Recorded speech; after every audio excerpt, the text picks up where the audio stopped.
एक कंकड़ उठाओ और शीशे पे ऐसे मारो, पूरा ढेर हो जाएगा। और गोली मारने पर भी ढेर नहीं होता। वही शीशा है जिसको गरम ठंडा करते करते बुलेट प्रूफ बना दिया। नहीं बना दिया? गोली मारो तो नहीं लगता, शीशा ही तो होता है। तो भगवान अपने भक्तों को बुलेट प्रूफ बनाते हैं। ये काम क्रोध लोभ मोह मद मत्सर कुछ ना बिगाड़ पावे।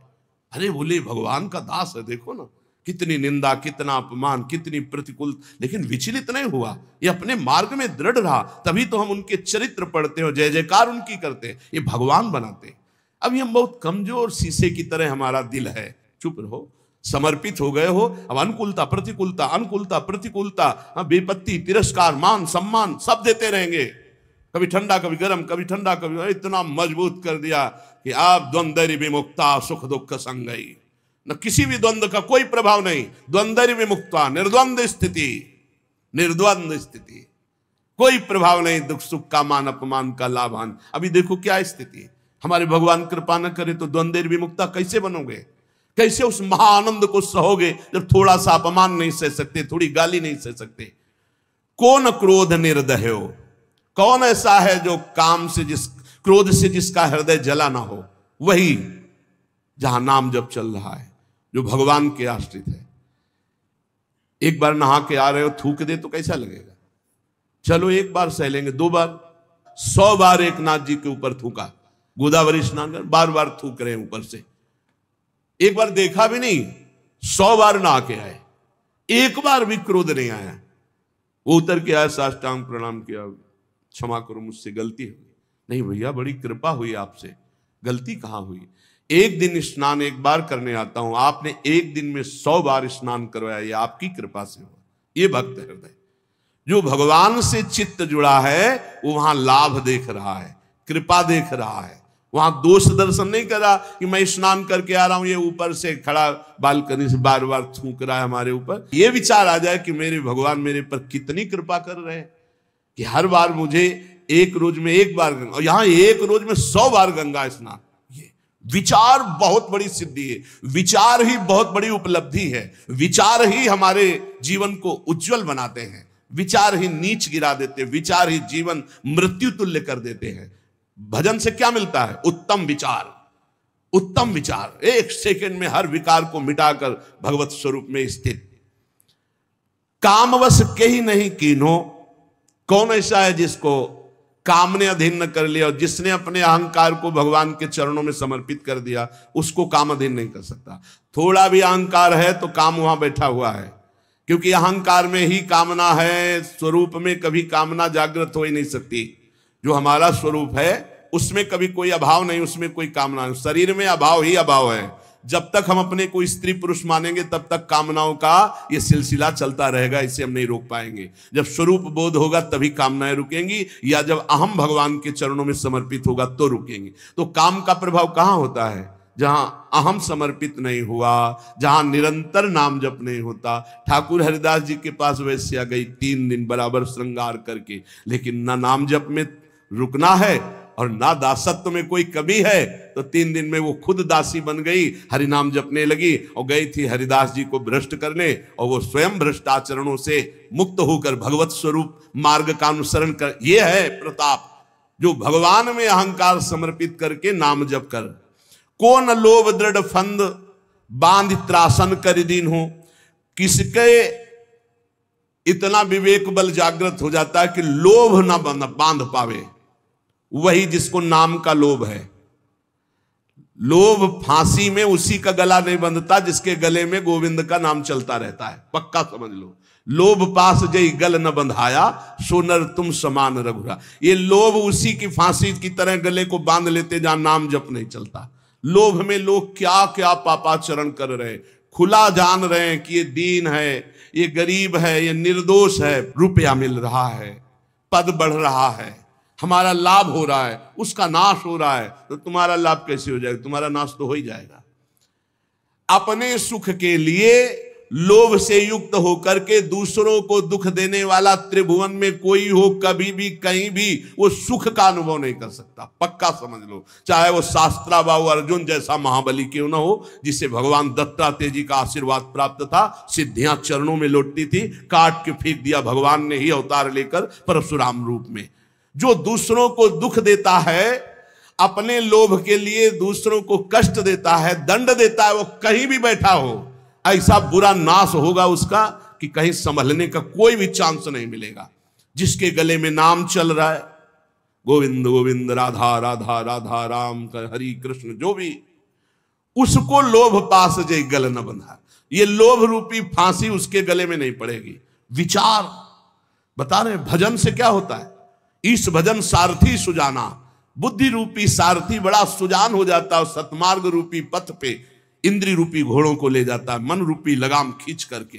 यहां बुद्धि भ्रष्ट है, क्योंकि नाम जप नहीं हो रहा, भगवद आश्रय नहीं, तो कौन लोभ दृढ़ फंद बांध त्रासन कर दीनू। बड़ा दुख भोगना पड़ता है लोभी आदमी को, बड़ा दुख। वर्तमान में तो जलता ही रहता, चाहे जितना करोड़ों रुपया आ जाए, परिणाम में भविष्य उसका बड़ा मंगल होगा, क्योंकि लोभ के कारण उसने कितने बड़े बड़े पाप किए हैं। बहुत बहुत लोभ ये नष्ट कर देता है, और देखा भी है, लोभ से नष्ट होते हुए भी देखा है। बहुत सूक्ष्म बुद्धि से जब विचरण करते थे, कहीं कहीं साल साल भर गंगा किनारे एकांत स्थल मिले तो रुके, तो सब लोग मिलते ही थे, सब पता चलता है।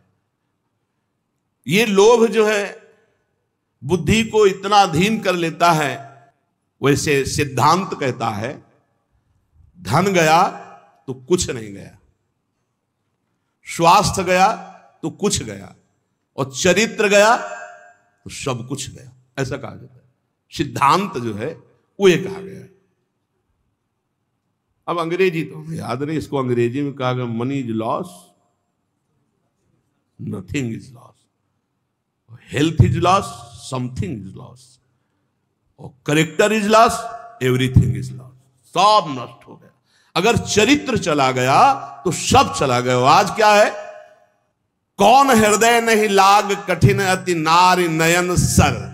आगे कह रहे, कौन ऐसा हृदय में जिसको नारी के नेत्र रूपी बाण ने घायल न कर दिया हो। वही हृदय है जो हरि को अर्पित है। जिसके हृदय में भगवान का स्मरण चल रहा है, उसके हृदय में नहीं होगा। अगर देखने योग्य है तो भगवान का भजन करने वाले देखने योग्य हैं, और कुछ देखने योग्य नहीं संसार में, कुछ देखने योग्य नहीं। ये सब मल की सुंदरता है, मल की, ये सुंदरता नहीं है, ये मल की सुंदरता है। एक काम करने राजमहल में जाती थी, तो राजमहल में काम करने वाली साधारण घर में काम करने वाली थोड़ी होती, वो उसका एक पदवी होती है, वो रानी की दासी पूरा। और उसका जो लड़का था, एक दिन वो महल तक गया किसी कार्य के लिए, ऊपर राजकुमारी थी। राजकुमारी को देखा तो एकदम हृदय में व्याकुलता, इतना सुंदर रूप है तो मुझे कहां मिल सकता, मैं तो काम करने वाली इस महल में जो मेरी माँ है, मैं उनका पुत्र हूं, तो भला मुझे कैसे मिल सकती है। अब इतना उसको राग तत्काल हो गया कि उसने निश्चय कर लिया, अगर राजकुमारी नहीं मिलेंगी तो प्राण छोड़ दूंगा। घर आया, खाना पीना छोड़ दिया। एक दो दिन माँ ने पूछा क्या बात है, उसने कहा स्वास्थ्य ठीक नहीं। 2-4 दिन हो गए, पूछा क्या बात है, स्वास्थ्य ठीक नहीं। तो राजा से प्रार्थना की, राजवैद्य आया, उसने नाड़ी पकड़ के देखा, बोले कोई शरीर में दोष नहीं, कोई रोग नहीं इसमें, इसका मानसिक कोई रोग हो तो हम नहीं कह सकते, शरीर में कोई रोग नहीं। तब एक दिन कहा, बेटा तू मेरा अकेला बेटा है, बता ना। बोली माँ तुम्हारी सामर्थ्य के बाहर की बात है, जो मेरे मन में बात बैठ गई वो मृत्यु ही होगी और दूसरा कोई उपाय नहीं। बोले एक बार तो बता के देख, अगर कोई उपाय हो तो मैं कर सकती हूँ। बोले क्या कर सकती हूँ? जिस घर में काम करती हूँ महाराज की राजकुमारी को मैंने देखा, मेरा चित्त आ गया, मैं जी नहीं सकता उसके बिना, क्या आप ब्याह करा सकती हूँ? अब ये बोलने की भी सामर्थ्य नहीं, तुरंत मृत्यु दंड दे दिया जाएगा। एक काम करने वाली राजा की पुत्री से ब्याह की बात अपने पुत्र के लिए कर सके, इतनी हिम्मत की बात कहां। सीधे राजकुमारी के पास गए, चरण पकड़ के बैठी, बोली आप बेटी जानती हो, जीवन हो गया तुम्हारे घर में पोछा लगाते, मैं कुछ मांग नहीं रही हूं, तुमसे उपाय पूछ रही हूं। तुम्हारी सुंदरता को देखकर हमारे पुत्र के हृदय में ऐसी बात आ गई। ये मैं जानती हूं कभी संभव नहीं हो सकता, तुम्हारे योग्य भी नहीं हो, मैं चाहूंगी भी नहीं कि ऐसा तुम करो। कहां तुम राजकुमारी, कहां मैं काम करने वाली तुम्हारे घर में, कोई उपाय है? उनका बहुत पक्का उपाय है। वो सत्संगी थी। उसने कहा 4 दिन बाद लिवा लाना, हमसे बात कराना, 4 दिन का समय दो।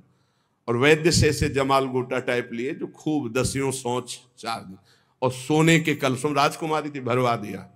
अब 4 दिन सोच बराबर, तो चेहरा पीला, और कहा कोई यहां सेवा नहीं करेगा, दुर्गंध, मक्खियां सब वैसे।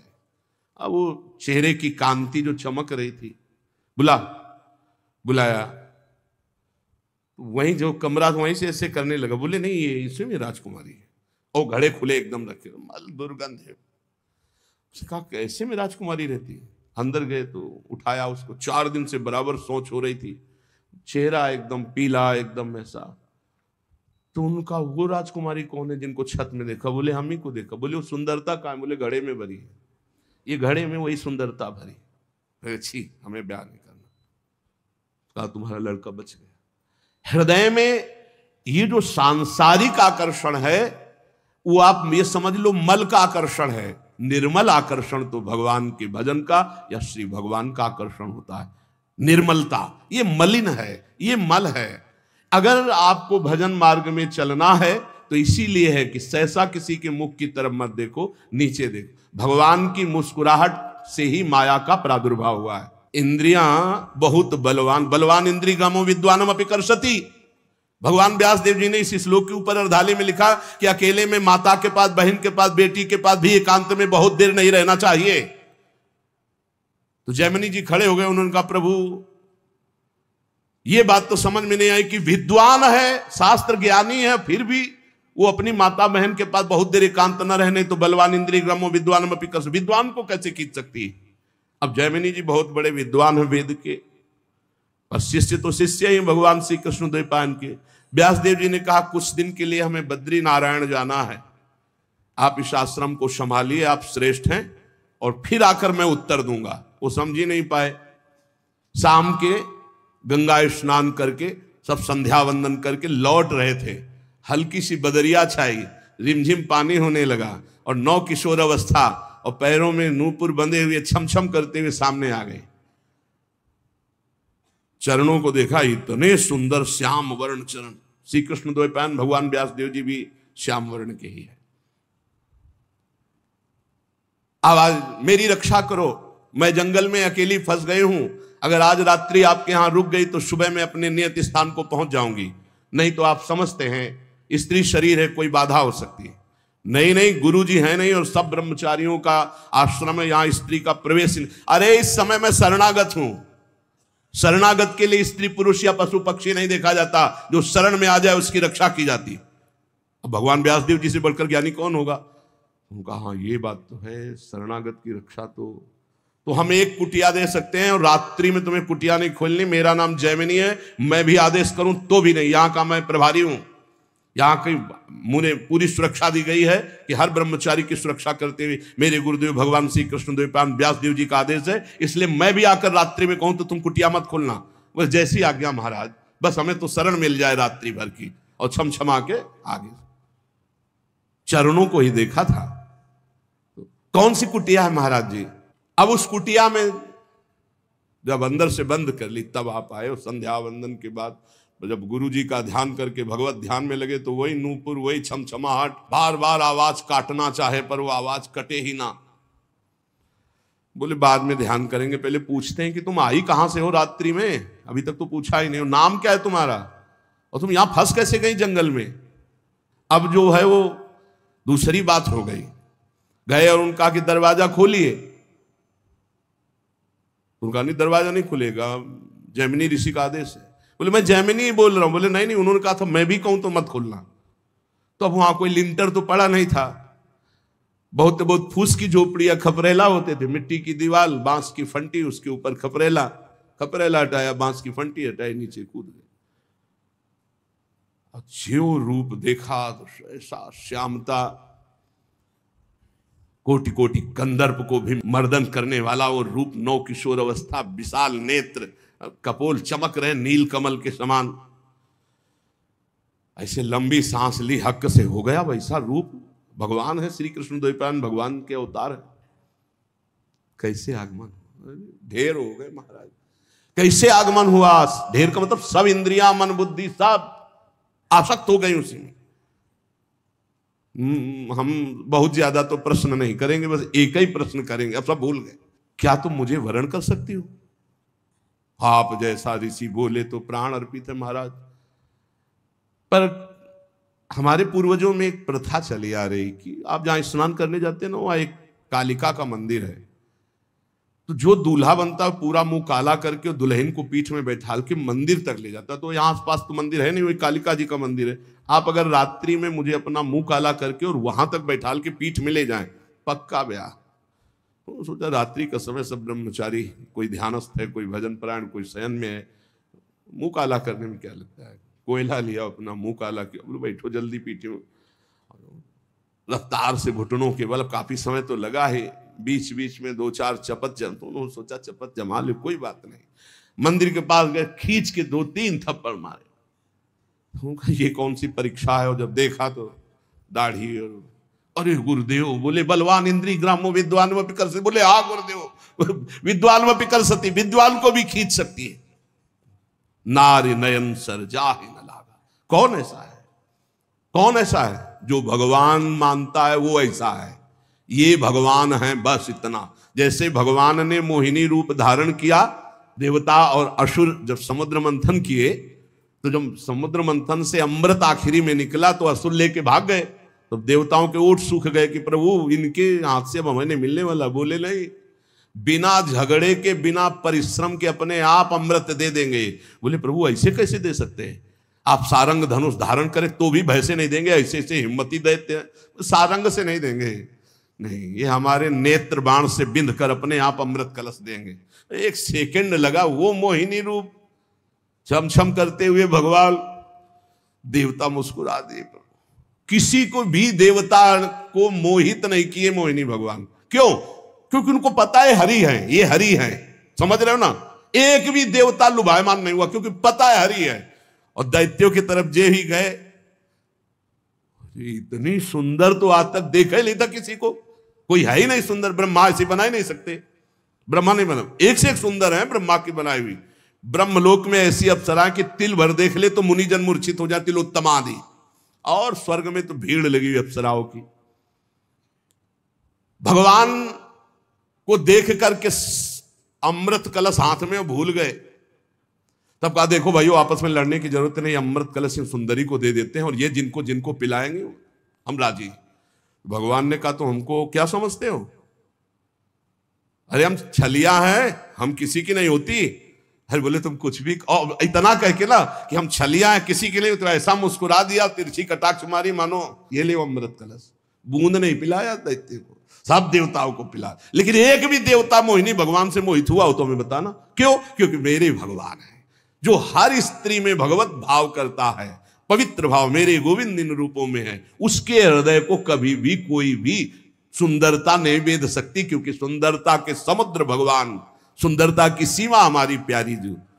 श्रीपाद प्रबोधानंद जी ने वृंदावन महिमामृत में लिखा कि स्वयं मोहिनी अवतार भगवान भी राधा दासी उपासक के हृदय को मोहित नहीं कर सकते। ऐसा सौंदर्य त्रिभुवन में तो है ही नहीं। जिनकी दासियों की सुंदरता को देखकर सुंदरता की समुद्र लक्ष्मी जी आश्चर्यचकित हो जाए, वो श्री किशोरी जो है। लक्ष्मी कोटि विलक्ष लक्षण लसल लीला किशोरी सतई राधाध्यम ब्रज मंडलित मधुरम राधाभिधानम परम। हरि बहुत करुणामय है। जब कोई साधक परमार्थ में चलता है तो हरि की कृपा से ही चलता है। उसकी यात्रा जो पूरी होती है वो हरि की कृपा से होती है। फिर उसको विघ्न क्यों मिलते हैं? क्योंकि वो अहंकारी ये समझ नहीं पा रहा कि हरि की कृपा से चल रहा हूं, हरि की कृपा से चला हूं, हरि की कृपा से चल रहा हूं, वो समझ नहीं पाता। उसके अंदर एक अहम रहता है, मैं साधना कर रहा हूं, मैं बहुत साधु। फिर उसका प्रश्न हो जाता है और उस प्रश्न में वो हार जाता है। जब तक सिद्धावस्था ना आ जाए, विषयों पर विजय प्राप्त ना हो जाए, तब तक साधक को व्यवहार स्वीकार नहीं करना चाहिए। अभी 2-3 दिन के ही सत्संग में पीछे देखिए चर्चा हुई थी कि ये 4 बातें हों तो दूसरों का कल्याण कर सकता है, उपदेश देने का अधिकार है। पहले शास्त्रीय सिद्धांतों का पूर्ण ज्ञान, दूसरा शास्त्रीय सिद्धांतों का पूर्ण चल करके अनुभव, जो तुम बोल रहे हो उस पर तुम, तीसरा सिद्धावस्था, काम क्रोध लोभ मोह मद मत्सर इनका किसी भी तरह तुम्हारे ऊपर अधिकार ना हो चुका हो, और चौथा सम्मे भगवान का भाव। अब निकलो जगत मंगल के लिए, कहीं कुछ बाधा ही नहीं। जब बहुत प्रियता जन समुदाय से स्वीकार कर ली जाती है तो उनमें कुछ खास जन हो जाते हैं, और विवेकी वही है कि पूरा जीवन निकल जाए ना कोई खास ना खवास, सब खास कोई खास नहीं। हमारी केवल एक वृत्ति भगवदाकार हमारे प्रभु, दूसरा कोई, ये पर्सनल है, वहीं से पतन शुरू हो जाता है। श्री ठाकुर जी के सिवा, लाडली जी के सिवा हमारा कोई नहीं, मेरे तो गिरधर गोपाल दूसरों न कोई, और पूरे संसार से व्यवहार करे कहीं नहीं फंसेगा, और जहां दूसरों कोई मेरा खास वही मार देगा, वही गिरा देगा। पूरे जीवन का संतों का अनुभव होता है। पूज्यपाद श्री उड़िया बाबा जी महाराज के वचन, बृहस्पति के समान ज्ञानी और धर्मात्मा और उच्च पद में विराजमान हो तो भी विरक्त को एक जगह से कई दिन भोजन नहीं लेना चाहिए। बृहस्पति के समान 5 घरों से, या अचानक कोई भाई एक दिन दे दिया, वो भी निषेध है, पर आप ले, एक दिन चला पा लिया ठीक है, दोबारा 2-4 महीने बाद कभी, ऐसा निमंत्रण सिद्ध पुरुष पर कोई अंकुश नहीं है। ये साधक की बात है। क्योंकि पूज्य स्वामी श्री ओंकारानंद सरस्वती जी महाराज जब वयोवृद्ध हो गए तो एक गृहस्थ अपने घर ले गए, पिता की तरह उनका दुलार आजीवन, जो भी 2-4-6 वर्ष शरीर रहा, जो परिपक्व महाअवस्था को प्राप्त है, वो कोई सेवा करे कोई कुछ करे, उनमें कोई 95 वर्ष की अवस्था और ब्रह्माकार वृत्ति, तो धन्य है वो गृहस्थ जो उनकी से गंगा किनारे रहते थे, आखिरी में उठा लिया। कह रहे बिना स्वात्मा रामेश्वरम हरिम मुग्धस त्रिभुवने, चैलेंज है त्रिभुवने, त्रिभुवन में कोई ऐसा नहीं जिसको ये माया विघ्न ना डाल दे। एकमात्र भगवान श्री हरि की शरण में, भगवान के चरणारविंद का आश्रय लेकर नाम जप कर, विना स्वात्मा रामेश्वर हरिम मुग्धस त्रिभुवने, युवत्या भावई को वत सुरवरो व मुनिवर, चाहे देव श्रेष्ठ हो या मुनि श्रेष्ठ हो, मुनिवर युवत्या भावई, भगवान की मोहिनी माया जब मोहित करने के ठान ले तो चाहे सुरवरो देवताओं में श्रेष्ठ हो या मुनिवरो मुनियों में श्रेष्ठ हो, वो मोहित कर लेगी ही। बचाना है तो हरि ही बचा पाएंगे, दूसरा कोई नहीं बचा सकता। स्थितस तस्मात् तस्यास् चकित चकितो दूरत रता। बड़ा आश्चर्य का विषय है कि जब पता है कि ये हमारे मार्ग में विघ्न है, हमें भगवान से विमुख, फिर चकित चकित, आश्चर्य है आश्चर्य है आश्चर्य, जानता हुआ भी वो विघ्न को ही अमृत स्वीकार कर रहा है।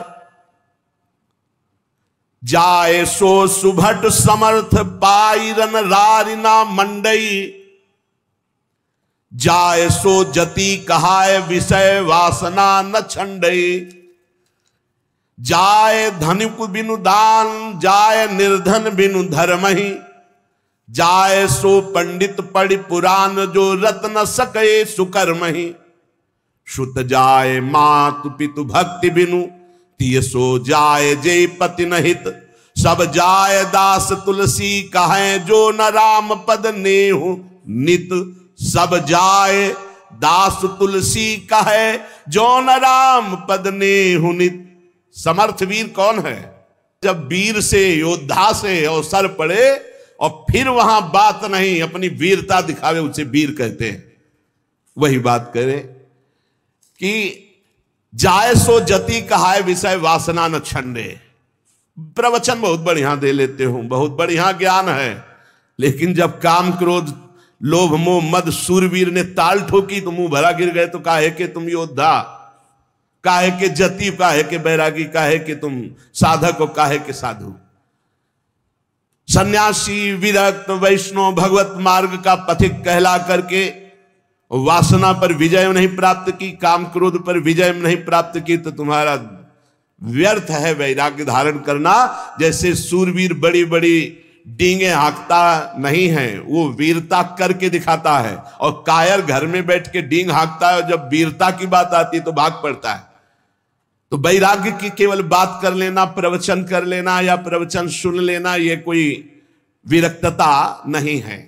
विरक्तता है जब काम क्रोध का आक्रमण हो, उस समय शांत भाव से। इसी दिन के लिए तो ये पढ़ा था, इसी दिन के लिए तो सुना था, इसी दिन के लिए तो हम सत्संग एकत्रित किए हैं कि हमको कौन सा बाण क्या मार करके कौन से विषय विकार को नष्ट करना है। क्रोध आया, शांत।